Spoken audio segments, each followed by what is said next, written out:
శ్రీ విష్ణుచిత్తకులనందన కల్పవల్లీం శ్రీరంగరాజహరిచందన యోగ దృశ్యాం సాక్షాక్షమాం కరుణయా కమలామివాన్యాం గోదాం అనన్యశరణశరణం ప్రపజ్యే.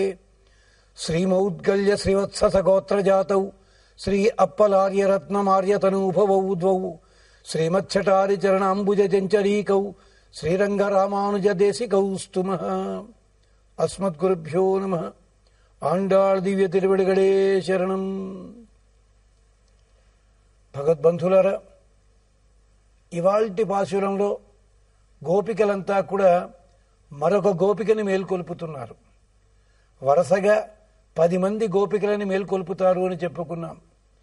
10 మంది గోపికలని మేల్కొల్పడంలో అంతరార్థాన్ని ఒక్కొక్క పూర్వాచార్యులు, ఒక్కొక్క పెద్దలు ఒక్కొక్క విధంగా అనుసంధానం చేశారు. మనకి వైష్ణవ సాంప్రదాయంలో, విశిష్టాద్వైత సాంప్రదాయంలో ఉన్న 12 ఆళ్వార్లలో 10 మందిని మేల్కొల్పడము అని ఒక సాంప్రదాయ పద్ధతిలో చెప్పారు. లేదు, మన శరీరంలో ఉండే 10 ఇంద్రియములని పవిత్రం చేసుకుని, వాటిని పరిశుద్ధము చేసుకుని, భగవదారాధనకి వీలుగా మన స్వరూపాన్ని సిద్ధం చేసుకోవడం అన్నారు. అలాగే 10 మంది గోపికలంటే భక్తి విశేషంలో లేదా భగవంతుణ్ణి చేరుకునే దశ లోపల 10 రకాల దశలుంటాయి. అలాంటి 10 దశలని ప్రతీకలుగా చెప్తున్నారు అన్నారు. ఇవాల్టి అమ్మాయికి ఒక ప్రత్యేకత ఉంది. ఆమె జ్ఞాన నిష్ఠురాలు. ఆమె కన్నుల సౌందర్యాన్ని చూస్తే చాలు ఆమెకి ఎంతటి అఖండమైన జ్ఞానం ఉందో తెలుస్తుంది. అంతేకాదు, భగవంతుణ్ణి కూడా మరిపించగలిగిన కన్నుల సౌందర్యం కలిగినది. ఒక కవి అంటాడు, కన్నులు చేరలతో గొల్వగావచ్చు. అలాంటి సౌందర్యం కలిగిన అమ్మాయి. భావజు ఆశుగములు ప్రాపులు చూపులు అంటే మన్మధుడు వేసే బాణాలకి ఆధారమైన విట ఆమె చూపులు. అలాంటి అమ్మాయిని మేల్కొల్పుతున్నారు. ఏం జరిగింది? నిన్నటి పాశురంలో ఒక మాట అన్నారు, మన తుక్కిని ఆనయిప్పాడ అన్నారు. వాళ్ళందరూ కూడా కృష్ణావతార కాలంలో ఉండి కృష్ణుణ్ణి చేరుకోవడానికి తపన పడుతూ, తమని చేరుకోవడానికి రావలసిన గోపికలంతా ఆలస్యం చేస్తుంటే ఉక్రోషం కలిగి ఆ అమ్మాయిని ఉడికిద్దామన్నట్టుగా, ఏమిటని కృష్ణుణ్ణి కాకుండా రాముడి గురించి గానం చేస్తున్నామంటూ వాళ్ళు సరదాగా, ఎంచేతంటే ఆడపిల్లలు కదా, ఒకళ్ళ మీద ఒకళ్ళకి చమత్కారాలు, అందుకని చెప్పి చలోక్తిగా మన తుక్కిని ఆనయిప్పాడ అన్నారు. మనస్సుకు నచ్చే రామచంద్రస్వామి గురించి గానం చేస్తున్నాం అనేసరికి ఆడపిల్లలంతా 2 పక్షాల కింద మారిపోయారు. ఇదేమన్యాయమయ్యా, ఉన్నది కృష్ణావతార కాలంలో మనకి పరమ ప్రాప్యాన్నిచ్చేది కృష్ణుడైతే ఎక్కడో గడిచిపోయిన రామావతారం ఏమిటి అని కొంతమంది అంటే, అలా కాదయ్యా, ఈ కృష్ణావతారం ఇప్పుడైతే అప్పుడు రామావతారము. 2 అవతారాలలో ఒక పరత్వాన్ని, ఒక సౌలభ్యాన్ని, ఒక వశిత్వాన్ని, ఈ గుణాలన్నీ చూపిస్తున్నారు అంటూ 2 కక్ష్యలుగా మారిపోయారట. అల్లా సరదాగా నాటకీయత ఉన్న పద్ధతి లోపల ఈ పాశురం నడుస్తుంది.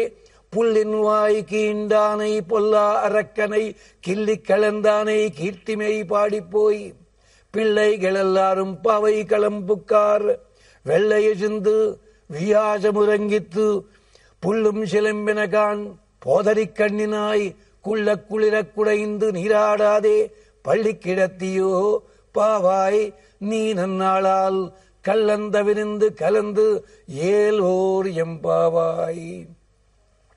ఈ పాశురంలో అమ్మాయిని మేల్కొల్పే విధానంలో వీళ్ళిద్దరి మధ్య కూడా చర్చ జరిగినట్టుగా, వాదోపవాదాలు జరిగినట్టుగా అందంగా చెప్తున్నారు.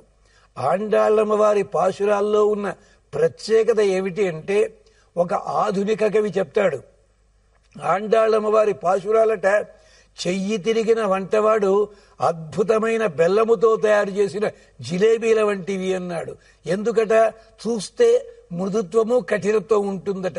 దాన్ని ఇలా ముక్క అనగానే దాంట్లో రసము చిప్పిల్లుతూ మీద పడిపోతుందా అన్నట్టుగా ఉంటా, నోట్లో వేసుకుంటే కరిగిపోతుందట. అమ్మవారి పాశురములు కూడా అలాంటివే. ఆండాళ్ళమ్మవారు ప్రత్యేకించి పెరియాళ్ళు వాళ్ళ పెంపకంలో పెరిగిన బిడ్డ గనక పెరియాళ్వారుల అఖండమైన వేదాంత సంపత్తికి, జ్ఞానానికి ఏకైక వారసురాలు ఆవిడ.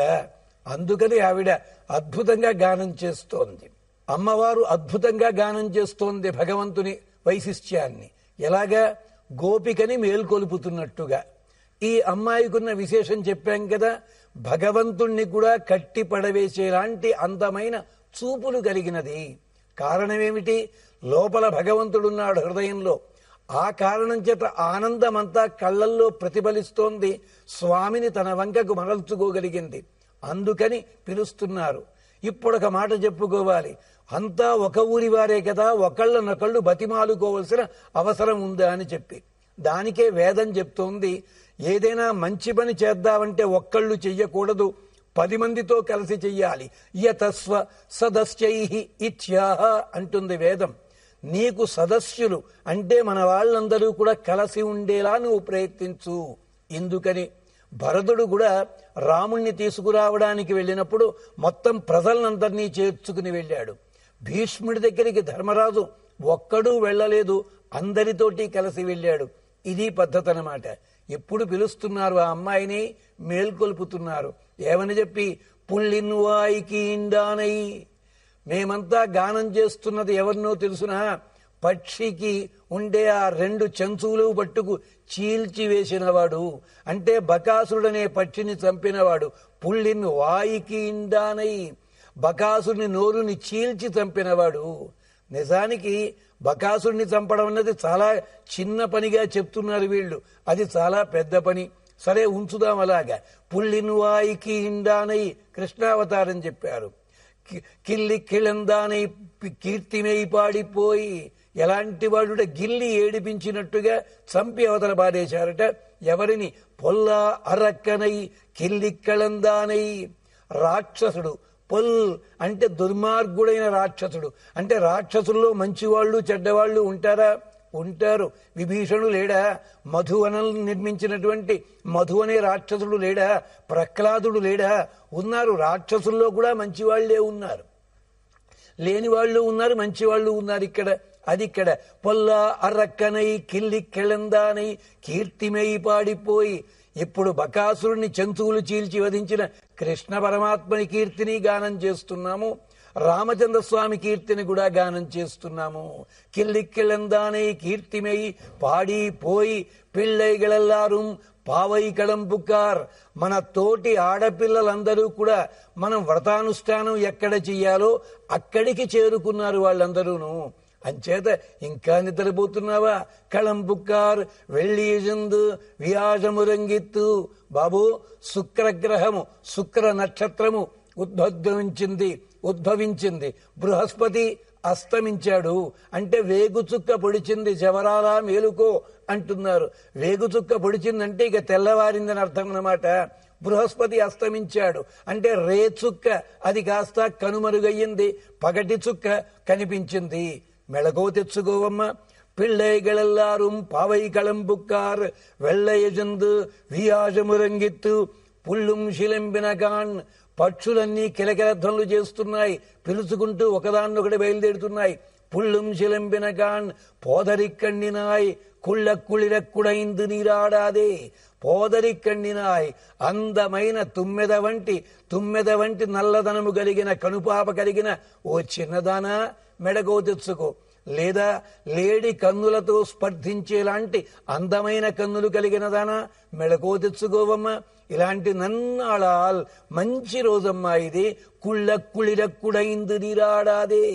హాయిగా మనము చక్కగా స్నానం చేసి వ్రతానుష్ఠానానికి బయలుదేరాల్సిన మంచి రోజుని పళ్ళిక్కిడత్తియో. ఇంకా మంచం వదిలిపెట్టకుండా ఉన్నావేమిటమ్మా? నిద్రపోతున్నావా? మంచి రోజు వచ్చిన రోజు నిద్రపోతే ఆ రోజు గడిచిపోయిన రోజుని మళ్ళీ నిద్ర కావాలంటే తిరిగి వస్తుందేమో గాని రోజు తిరిగి వస్తుందా? పళ్ళిక్కిడత్తియో పావాయి నీ నన్నాళాల్. ఇలాంటి మంచి రోజు కళ్ళంత విరుద్ధ కలందు. నీకేమన్నా ఏకాంతంలో ఉండి స్వామిని సేవించాలనే ఒక ఆలోచన ఉందా ఏమిటి? మనం అందరం కలిసి సేవిద్దామమ్మా. బృందావనం అది అందరిది, అందరం కలిసి ఆనందపడాలి. అంతేగాని నువ్వొక్కతివే స్వార్థపరురాలవై ఉండి స్వామితో ఏకాంతం అనుభవిద్దామనే ఆలోచన ఉందా? తప్పమ్మా. కలత విడిచిపెట్టు. కళ్ళ బుద్ధి విడిచిపెట్టు, కళ్ళంత విరుందు కలందు ఏల్ ఓర్ ఎంపావాయ్. ఇది మన అద్వితీయమైన పాశురము, ఇది అద్వితీయమైన వ్రతము. ఈ పాశురాన్ని అనుసంధానం చెయ్యండి. పా వాయ్, పా అంటే పాటని, వాయ్ నోరారా పలకండి. ఆండాళ్ళమ్మ వారు చెప్తున్న ప్రతి పాశురము కూడా ఒక విశిష్టమైన పాశురము. 30 మణుల వంటివి. 30 మణులు చేర్చి మెడలో వేసుకున్న ఆనందమే లేదు. ఒక్క మణినే ఒక ఉంగరంలోనో జేబులోనో దగ్గర అట్టే పెట్టుకున్న విశేషమే. ఏ పాశురానికి ఆ పాశురముక ముక్తకము. అంతేకాదు ఒకదానికి పూర్వాపౌర్య సంబంధం ఉంటుంది. అది విశేషం అన్నమాట. అందుకని అలాంటి పాశురాలని అనుసంధానం చేద్దాం అంటున్నారు ఆండాళ్ళమ్మవారు. ఇవాల్టి పాశురం లోపల తొండరడెప్పుడి ఆళ్వార్ అంటే అర్థమేమిటి? విప్రనారాయణులు అంటాం. మనకందరికీ బాగా తెలుసున్నది విప్రనారాయణులు. ఆయనకి సాంప్రదాయంలో భక్తాంఘ్రి రేణువు అంటే భక్తుల పాద రజమును శిరస్సున ధరిద్దామని కోరుకునేలాంటి మహానుభావుడు ఆయన. విప్రనారాయణులు ఆయన్ని గురించి గానం చేస్తున్నారు ఇక్కడ. అంత అందమైన కన్నులు కలిగిన స్వామి అని చెప్పి ఏకాంతంలో ఉండేవారు కదా ఆయన. ఆ కారణం చేత ఏమని పిలుస్తున్నారు? పిలిచేటప్పుడు ఇద్దరు వేరువేరు భాగాలయ్యారు. లేదు, ఆడపిల్లలంతా ఒకళ్ళ కోసం ఒకళ్ళు చలోక్తులాడుతూ ఉడికించుకోవడానికి ఇలా అన్నా ఆ పిల్ల బయటకు వస్తుందేమో అని చెప్పి ఏమని పిలుస్తున్నారు? పుల్లిన్వాయికీండానై. భాగవతంలో ఎన్నో మధురమైన ఘట్టాలున్నాయి, ఎంతో గొప్ప గొప్ప ఘట్టాలున్నాయి. కేవలము ఒక కొంగని చంపిన ఘట్టం గొప్పగా చెప్పాలా? కాదు, అంతరార్థం చూడాలి ఇక్కడ. పుల్లిన్ వాయికీండానై. కంసుడు పంపిస్తే వచ్చాడు పూతనకి అన్నగారు బకాసురుడు. ఆ మహానుభావుడు వచ్చి కొంగ రూపంలో ఉన్నాడు. విరిగిపడ్డ హిమాచల పర్వతం అంతా ఎత్తున్నాడు, తెల్లగాను నీళ్లలోనే నిలబడ్డాడు. వనములోన చేరి జలజాక్షుపై చూపు నిలిపి. కొంగ లక్షణం ఏమిటో తెలుసా? ఒంటి కాలి మీద నిలబడి ఉంటుంది. అందరూ అనుకుంటారు జపం చేస్తోందేమోని. లేదు, కన్నులు మూసుకున్నట్టుగానే ఉంటుంది. చిన్న చిన్న చేపలన్నీ చుట్టూ తిరుగుతుంటే అది తినదు. దానికి కావలసిన పెద్ద చేప దగ్గరికి రాగానే కాలు కిందకి దించడం ఏమిటి, ముక్కు కిందకి వంచడం ఏమిటి, దాన్ని నోటితోటి కలిసిపెట్టి గబుక్కుని ఎగిరిపోతుంది. భక్తుడన్నవాడు కూడా అలాగే ఉండాలి. ధ్యానం ఎప్పుడు కూడా పరమాత్మ యందే తదేక దృష్టి ఉండాలి. కానీ కొంగ చేసే పని ఏమిటి? కొంగ మనస్సులో చీకటి ఉంటుంది, పైకి తెల్లగా ఉంటుంది. దంభం అన్నమాట.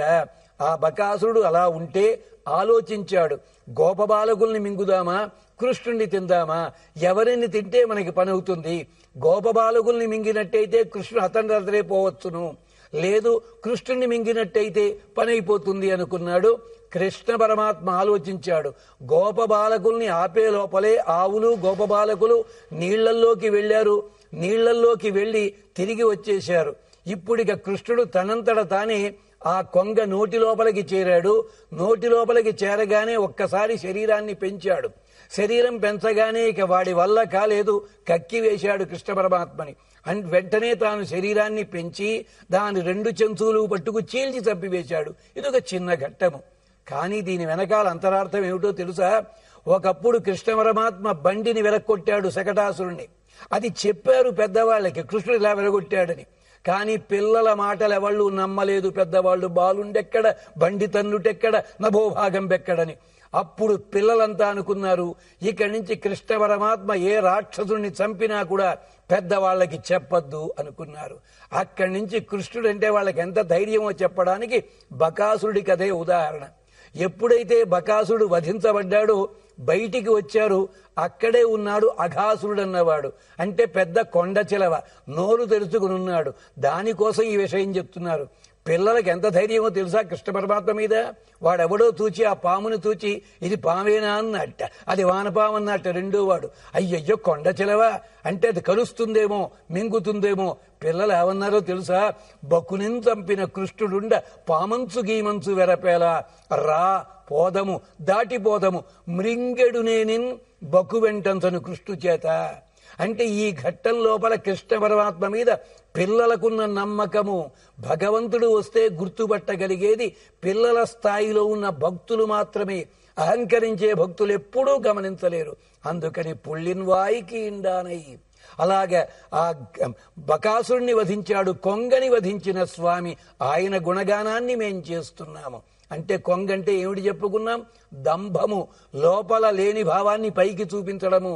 అది చాలా తప్పు. భగవంతుని ముందు అలాంటి భావన లేదు. అంచేత పుళ్ళిన్ వాయికి ఇండానై పొల్ల అరక్కనై కిల్లిక్కెళందానై. ఇందాక కొంగని చంపిన విషయం చాలా చిన్నదైనా పెద్దదిగా చెప్పారు. రావణాసురుని చంపడం ఎంత కష్టమైందండి రాముడికి. మొదటగా దండకారణ్యం వెళ్ళాలి, వెళ్ళిన దాకా ఉండి కిష్కింధ వెళ్ళాలి, వాలిని చంపాలి, సుగ్రీవుడికి దండం పెట్టాలి, ఏమీ శిక్షణ లేని సైన్యమంతా తీసుకుని లంకా నగరానికి వెళ్ళాలి, సముద్రము కట్టాలి, నానా యాతనా పడాలి. రావణాసుడి కంటే ముందు అతికాయుడు, మహాకాయుడు, ఇంద్రజిత్తు, వీళ్ళందరినీ తప్ప ఇంత కష్టపడితే ఆడపిల్లలు ఏమంటున్నారో చూడండి. పొల్ల అర్రక్కనై కిల్లిక్కళందానై, గిల్లి బారేశాడన్నారు. అంటే ఆడవాళ్లకున్న విశేషం ఏమిటి? ఆడపిల్లలకి తలుచుకుంటే చిన్నది కూడా పెద్దదిగా చెప్తారు, అనుకోకపోతే పెద్దది కూడా చిన్నదిగా చెప్తారు. అంతేకాదు నిన్న మనస్తుక్కిని అని అయింది కదా ఆడపిల్ల, అందుకని వేళాకోళం చేస్తున్నారు. కాదు, రావణాసురుని చంపడం స్వామికి చాలా సులభమే. ఎంచేతంటే నరసింహావతారంలోనే హిరణ్యాక్షుని అవతారం ఎత్తకుండానే చంపచ్చు.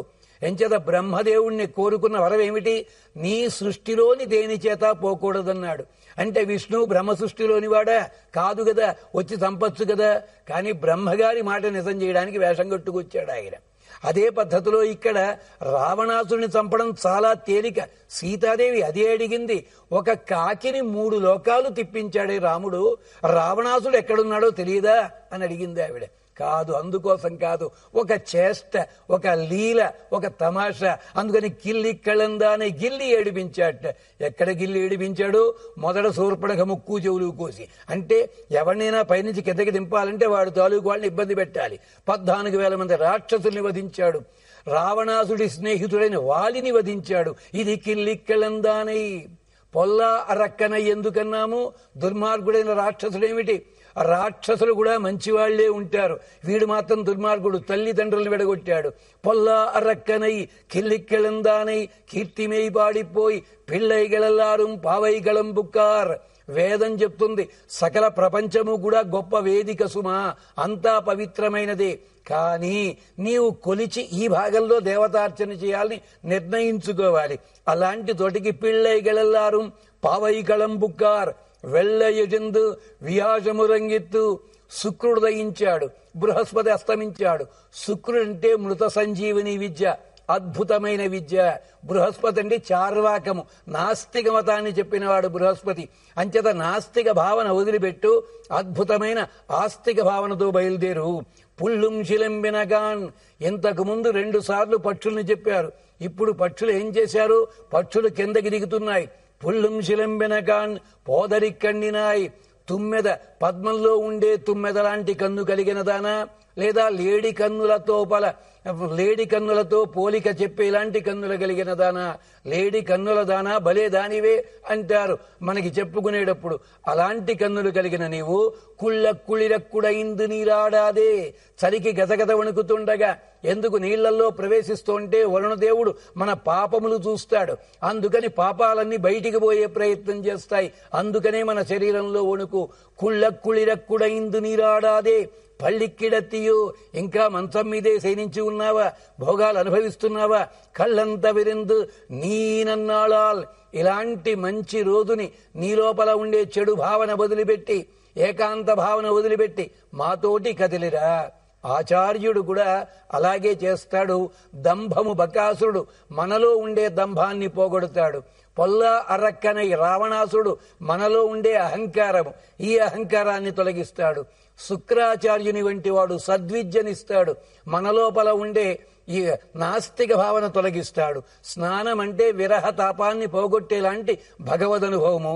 పళ్ళిక్కిడత్తియో, ఒంటరిగా శయనించి ఉంటాడు ఆచార్యుడు భగవద్గుణానుసంధానం చేసుకుంటూ. ఆచార్యుడు మనని కలసిన రోజు అద్భుతమైన రోజు, కళ్ళంత విరిందు. ఆచార్యుని బోధలో ఎక్కడా దోషముండదు, మోసముండదు. అంచేత ఇక్కడ కూడా తొండరెడ్డి పొడియాళ్ళు వాళ్ళు ఎప్పుడు కూడా పువ్వుల మీదే దృష్టి పెట్టి, అందరినీ కూడా ఎవరికి దగ్గరికి వెళ్లకుండా ఏకాంతంలో ఉండి భగవంతుణ్ణే సేవించి ఒకప్పుడు కళ్వనాగి అంటారు. అలాంటి ఆళ్వార్లని ఈ పాశురంలో ప్రబోధం చేస్తున్నారు అని అంటారు. మనకి సాంప్రదాయజ్ఞులంతా కూడా. మరిన్ని విశేషాలు రేపు మాట్లాడుకుందాం. స్వస్తి.